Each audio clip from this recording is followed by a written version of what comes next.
नमस्कार दोस्तों, स्वागत है आप सबका हमारे हिंदी ज्ञान बोध चैनल में। दोस्तों, हम 5000 प्रश्नोत्तरी की प्रैक्टिस सेट की सीरीज कर रहे थे, जिसमें अब तक हमने 900 प्रश्नों के ऊपर मॉक टेस्ट लगा लिया था 50-50 करके। और आपके कहे अनुसार ही एग्जाम तक 1 से 10 इकाई के ऊपर हम मॉक टेस्ट करेंगे 100-100 प्रश्नों के ऊपर, जिसमें हमने इकाई 1 और इकाई 2 के ऊपर 100-100 प्रश्न कर लिए हैं। आज हम इकाई 3 साहित्य शास्त्र के ऊपर मॉक टेस्ट करेंगे, जिसमें 50 प्रश्न अभी करेंगे और 50 प्रश्न शाम के वीडियो लेक्चर में करेंगे। और वीडियो को एक लाइक कर दीजिएगा। और इस 5000 प्रश्नोत्तरी की सीरीज में ही मैंने ये 10 इकाई के 100-100 प्रश्नों की सीरीज को मैंने ऐड कर दिया है। तो चलिए, प्रश्न आपके सामने है, पढ़िए और इसका उत्तर बताइए। आचार्य रामचंद्र शुक्ल ने क्रोचे के अभिव्यंजनावाद को भारतीय काव्यशास्त्र के किस सिद्धांत के निकटतम माना है? अब इस प्रश्न का उत्तर बताइए। साहित्य शास्त्र से हम प्रश्न कर रहे हैं। तो आचार्य शुक्ल ने क्रोचे के अभिव्यंजनावाद को भारतीय काव्यशास्त्र के वक्रोकृत सिद्धांत के निकटतम माना है। विकल्प बी इस प्रश्न का सही उत्तर होगा। अगला प्रश्न है, कॉलरिज की दृष्टि में कल्पना के विषय में असंगत कथन छांटिए। तो असंगत कथन बताना है आपने। इसमें से असंगत कथन कौन सा होगा? ये 4 विकल्प में से कॉलरिज की दृष्टि से कल्पना के विषय में असंगत है, वे ललित कल्पना व कल्पना में सहज संबंध मानते हैं, ये कथन गलत होगा। विकल्प बी इस प्रश्न का सही उत्तर है। अगला प्रश्न है, क्रोचे के संबंध में असंगत कथन क्या है? तो इस प्रश्न का उत्तर बताइए। ये 4 विकल्प हैं, इनको खुद से पढ़िए। किसी भी प्रश्न के विकल्प को नहीं पढ़ूंगी मैं। तो क्रोचे के संबंध में असंगत कथन है, क्रोचे ने मार्क्स द्वारा प्रतिपादित द्वंद्वात्मक भौतिकवाद को स्वीकार किया। विकल्प सी इस प्रश्न का सही उत्तर है। अगला प्रश्न है, बायोग्राफिया लिटरेरिया के लेखक कौन है? बार बार एग्जाम में पूछे जाते हैं। तो यह है कॉलरिज। विकल्प ए इस प्रश्न का सही उत्तर है। पाश्चात्य साहित्य शास्त्र के कथनों के ऊपर भी मैंने बहुत वीडियो बनाए हैं, देखना चाहे तो देख सकते हैं।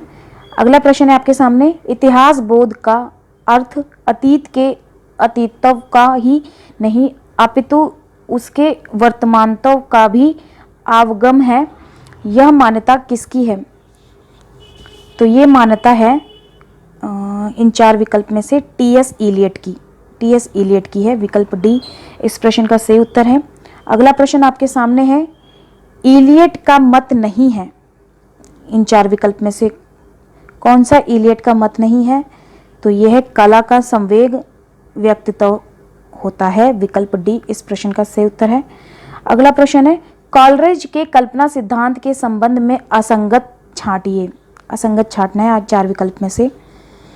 कॉलरिज के कल्पना सिद्धांत में असंगत है, वे मुख्य कल्पना को तर्क से तथा गौड़ कल्पना को समझ से जोड़ते हैं। तो विकल्प सी इस प्रश्न का सही उत्तर है। अगला प्रश्न है, और वीडियो को एक लाइक कर दीजिएगा जो दोस्त पहली बार हमारे इस वीडियो लेक्चर को देख रहे हैं। अगला प्रश्न है आपके सामने, कविता भाव का स्वच्छंद प्रभाव नहीं, भाव से पलायन है, व्यक्तित्व की अभिव्यक्ति नहीं, उससे मुक्ति नाम है, मुक्ति का नाम है, मान्यता किसकी है? इन 4 विकल्प में से ये मान्यता है टी.एस. इलियट की। विकल्प सी इस प्रश्न का सही उत्तर है। अगला प्रश्न है, रस निष्पत्ति के संदर्भ में उत्पत्तिवाद का सिद्धांत बताना है आपने। तो ये है भट्ट लोलट। विकल्प ए इस प्रश्न का सही उत्तर है। अगला प्रश्न है, रस के संबंध में कहा गया, क्या कहा गया? ये 4 विकल्प दिए हैं और ये कूट दिया हुआ है, जिसको आपने सही उत्तर बताना है देख के। तो रस के संबंध में जो सही कहा गया है, रस को अलौकिक आनंद कहा गया है, ये भी सही है। और रस को अलौकिक आनंद लाक्षणिक अर्थ में कहा गया है, ये भी सही है। तो ए और बी इस प्रश्न का सही उत्तर है। कूट ए सही होगा। अगला प्रश्न है आपके सामने, निम्नलिखित में से कौन सा कथन सही है? इन 4 विकल्प में से जो कथन दिया गया है कौन सा सही है, ये आपने देख के बताना है। तो रिचर्ड जिसे संप्रेषण कहते हैं वह भारतीय काव्यशास्त्र के साधारणीकरण का ही रूप है। विकल्प सी इस प्रश्न का सही उत्तर होगा, यह कथन सही है। चलिए अगला प्रश्न है, इनमें से कौन मनोविश्लेषणवाद से जुड़े विचारक नहीं है? तो इस प्रश्न का सही उत्तर हो जाएगा सात्र, विकल्प डी इस प्रश्न का सही उत्तर है, क्योंकि ये मनोविश्लेषणवाद से नहीं अस्तित्ववाद से जुड़े हुए हैं। अगला प्रश्न है, रूसी रूपवाद के प्रतिकूल अवधारणा कौन सी है? ये आपने बताना है। रूसी रूपवाद के प्रतिकूल अवधारणा कौन सी है? तो ये है संवाद और मार्क्सवाद। विकल्प ए और बी, इसमें से जो सही उत्तर हो जाएगा कूट बी। हाँ, कूट बी इस प्रश्न का सही उत्तर हो जाएगा। अगला प्रश्न है, शब्द में जहां मूल अर्थ नहीं बल्कि उसका व्यंग्यार्थ अभिप्रेरित होता है, वहां कौन सा शब्द शक्ति होती है? तो वहां व्यंजना शब्द शक्ति होती है। विकल्प सी इस प्रश्न का सही उत्तर है। अगला प्रश्न है, शक्तिः कवित्व बीज रूपः संस्कार विशेषः, अर्थात कवित्व निर्माण के बीज रूप विशिष्ट संस्कार को शक्ति कहते हैं। प्रतिभा के विषय में उक्त उदाहरण किस आचार्य का है? अब इस प्रश्न का उत्तर बताइए। तो ये जो उदाहरण दिया गया है ये आचार्य मम्मट का है। विकल्प सी इस प्रश्न का सही उत्तर होगा। अगला प्रश्न है, बिंबवाद का संबंध निम्नलिखित में से किस आचार्य से है? बिंबवाद का, तो बिंबवाद का संबंध है एजरा पाउंड से। विकल्प बी इस प्रश्न का सही उत्तर होगा।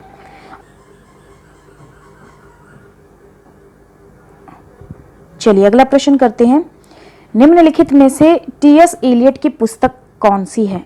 इन चार विकल्प में से टी.एस. इलियट की पुस्तक बतानी है आपने। तो ये है टी.एस. इलियट की बुक जो है इन चार विकल्प में से द सेक्रेड वुड और द वेस्टलैंड। बी और डी, कूट बी सही होगा और विकल्प में बी और डी सही होगा। तो इस तरह इस प्रश्न का सही उत्तर भी है और इनके आपको सन भी पता होने चाहिए, क्योंकि यही जो पाश्चात्य कवि है ना, इनकी रचनाओं को अनुक्रम में लगा के पूछा जाता है। तो इनके आपको सन पता होने चाहिए। और मैं अभी मॉक टेस्ट ले रही हूँ तो मैं डिटेल में नहीं करवाऊंगी। और इस प्रश्न का उत्तर बताइए, निम्नलिखित में से कौन सा काव्य गुण नहीं है? काव्य गुण कौन सा नहीं है इनमें से? तो शक्ति काव्य गुण नहीं है। विकल्प सी इस प्रश्न का सही उत्तर है। अगला प्रश्न है, निम्नलिखित आचार्यों को उनके कालखंड के साथ सम्मिलित कीजिए। तो चलिए इस प्रश्न का उत्तर बताइए। मम्मट किस कालखंड से हैं? तो ये हैं 11वीं सदी के उत्तरार्ध के। भामा, तो भामा है 6ठी सदी के मध्यकाल के। शंकुक हैं 9वीं सदी के आरंभ के और विश्वनाथ हैं 14वीं सदी के। तो इस तरह इस प्रश्न का सही उत्तर हो जाएगा डी। डी इस प्रश्न का सही उत्तर हो जाएगा। और ये मैंने PYQ का प्रश्न उठाया हुआ है। अगला प्रश्न है, निम्नलिखित में से किस आचार्य ने अलंकार को काव्य की आत्मा मानकर रस का महत्व गौण कर दिया? इस प्रश्न का उत्तर बताइए। तो इस प्रश्न का सही उत्तर हो जाएगा भामा। विकल्प ए इस प्रश्न का सही उत्तर है। अगला प्रश्न है, नीचे दो कथन दिए गए हैं और इन कथनों को पढ़कर आप सही उत्तर का चयन करके बताइए। कथन 1 में साहित्य में लोक ही प्रमाण है। साहित्य लोक साहित्य की गुणवत्ता प्रमाणित करने के लिए शास्त्रीय प्रतिमानों की आवश्यकता होती है। ये कथन 2 है। तो इसमें जो सही उत्तर होगा, कथन 1 तो सही है लेकिन कथन 2 जो दिया है ये गलत है। तो विकल्प सी इस प्रश्न का सही उत्तर होगा। अगला प्रश्न है, आचार्य क्षेमेंद्र के ग्रंथों के नाम बताइए। अब इस प्रश्न का उत्तर बताइए, आचार्य क्षेमेंद्र के ग्रंथ। तो आचार्य क्षेमेंद्र के ग्रंथ हैं इन 4 विकल्प में से डी, कूट डी इस प्रश्न का सही होगा उत्तर। कवि कंठाभरण और सुवृत तिलक। तो विकल्प डी इस प्रश्न का सही उत्तर है। अगला प्रश्न है, नीचे ये 2 कथन दिए गए हैं, इन कथनों को पढ़ के सही उत्तर का चयन करके बताइए। कथन 1 तर्क और स्थापना से है। काव्य का अवलंबन विशिष्ट व्यक्ति नहीं सामान्य जन ही हो सकता है। तर्क, क्योंकि काव्य का केंद्रीय विषय वस्तु मनुष्य है। तो इसमें जो सही उत्तर होगा इस प्रश्न का वो है बी। तर्क सही है लेकिन स्थापना गलत है, तो विकल्प बी इस प्रश्न का सही उत्तर होगा। चलिए अगला प्रश्न करते हैं। अलंकार संप्रदाय के संस्थापक आचार्य कौन है इन 4 विकल्प में से? तो ये हैं भामा। विकल्प बी इस प्रश्न का सही उत्तर है। अगला प्रश्न है, नाट्यवृत्तियों की संख्या कितनी है? तो ये है 4। विकल्प सी इस प्रश्न का सही उत्तर है। और ये PYQ का प्रश्न है, ऐसे ही नहीं पूछ लिया मैंने। अगला प्रश्न है, रस की प्रस्तुति के लिए तद्रूप पदानुसंधान शब्द का प्रयोग किस आचार्य ने किया है? तो ये किया है आचार्य भट्टलोलट ने। विकल्प सी इस प्रश्न का सही उत्तर है। अगला प्रश्न है, निम्नलिखित आचार्यों को उनके कथनों के साथ सम्मिलित कीजिए। अब इस प्रश्न का उत्तर बताइए। दंडी का कथन कौन सा है? तो दंडी का कथन है, शरीरा ताव दिष्टार्थ व्यच्छन्न पदावली। भामा का है, शब्दार्थो साहित्य काव्य गद्य पद च विद्वधा। विकल्प 4 से। वामन का कथन है, काव्य शोभाय कर्तारो धर्म गुणा। ये वामन का है। क्षेमेंद्र का है, अनुचित्य दत्ते न्यायात रसभंगस्य कारण। विकल्प 3 से। तो इस प्रश्न का सही उत्तर हो जाएगा डी। इस प्रश्न का सही उत्तर हो जाएगा। अगला प्रश्न है, भक्त को रस रूप में प्रतिष्ठित करने वाले आचार्य कौन से हैं? तो ये हैं वल्लभाचार्य। विकल्प सी इस प्रश्न का सही उत्तर है।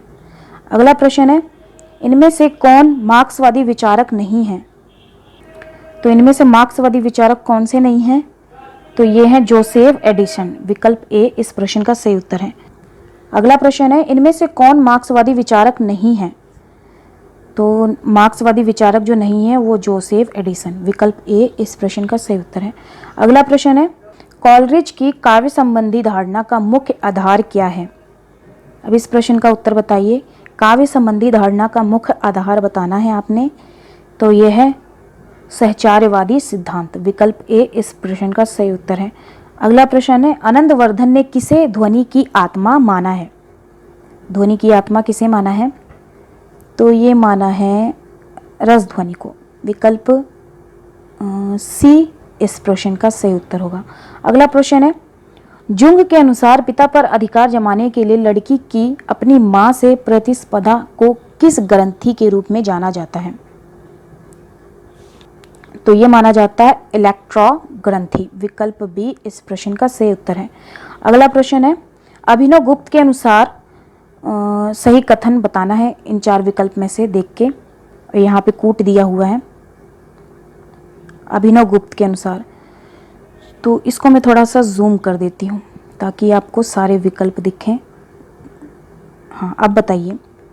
तो इस प्रश्न का जो सही उत्तर हो जाएगा, मानव मन में वासना रूप में स्थित स्थायी भाव का साधारणीकरण होता है और साधारणीकरण की अवस्था में प्रेषक स्व पर के बंधन से टूट जाता है।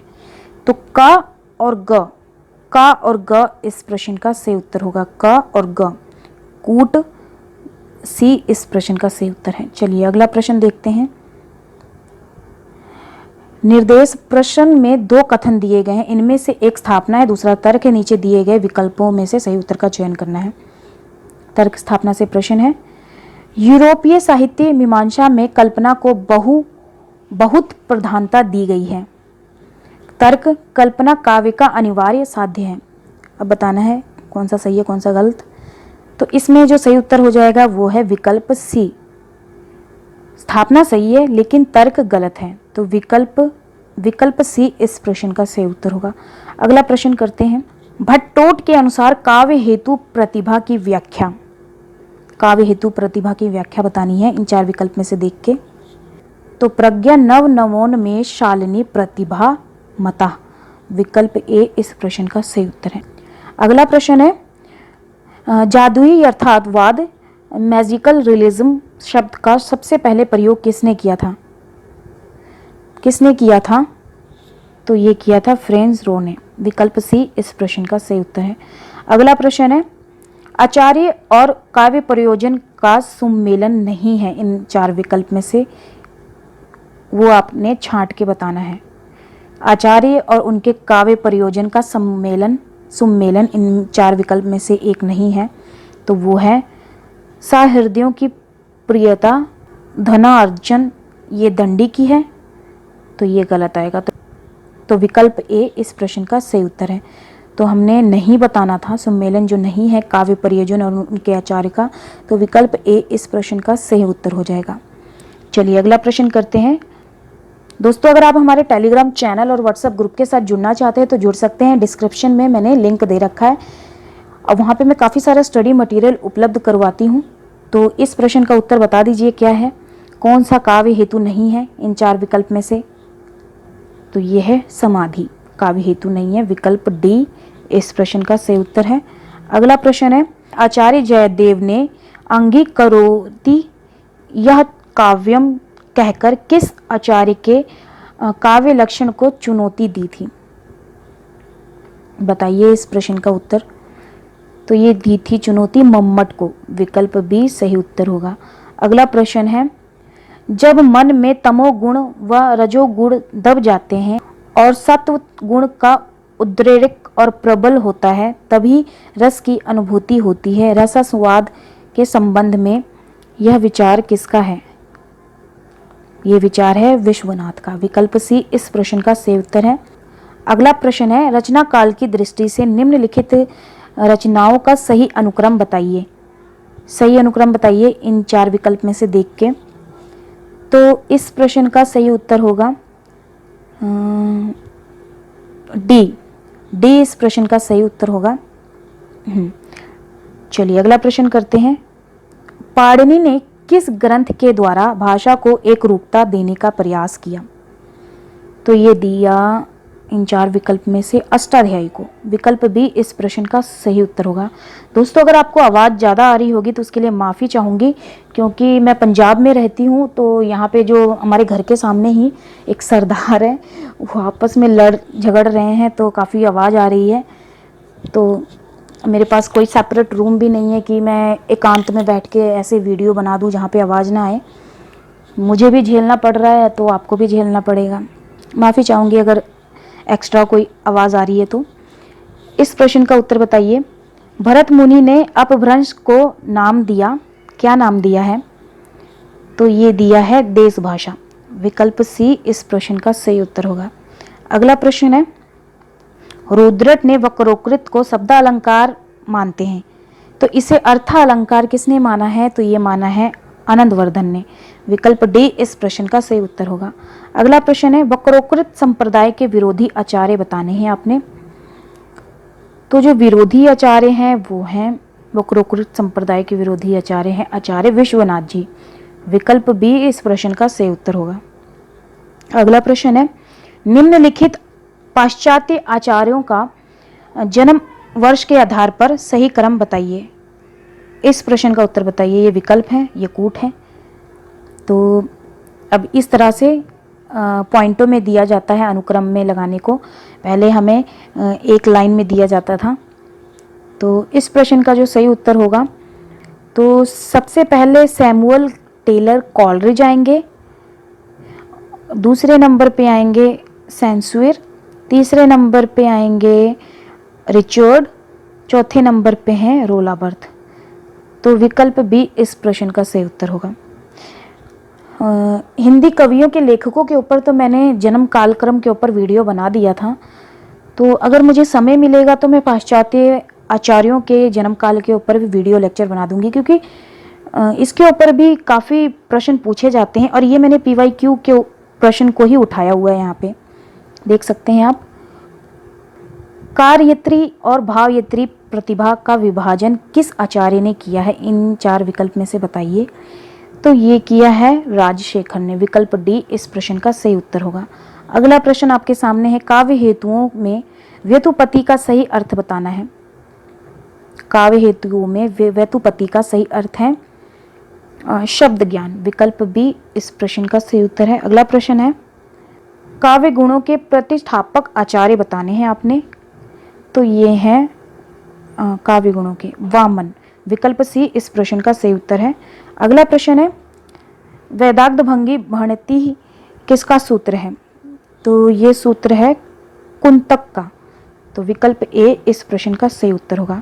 तो ये थे आज के 50 प्रश्न। 50 प्रश्न शाम के वीडियो लेक्चर में करेंगे। वीडियो को इसी तरह से लाइक करिएगा और इसको अपने फ्रेंड्स सबके साथ शेयर करिएगा। और वीडियो को लेके आपकी क्या फीडबैक है मुझे कमेंट सेक्शन में कमेंट करके जरूर बताइएगा। तो चलिए अगले वीडियो लेक्चर में हम अगले 50 प्रश्न करेंगे। तो चलिए फिर मिलते हैं एक नए वीडियो में एक नए टॉपिक के साथ। धन्यवाद।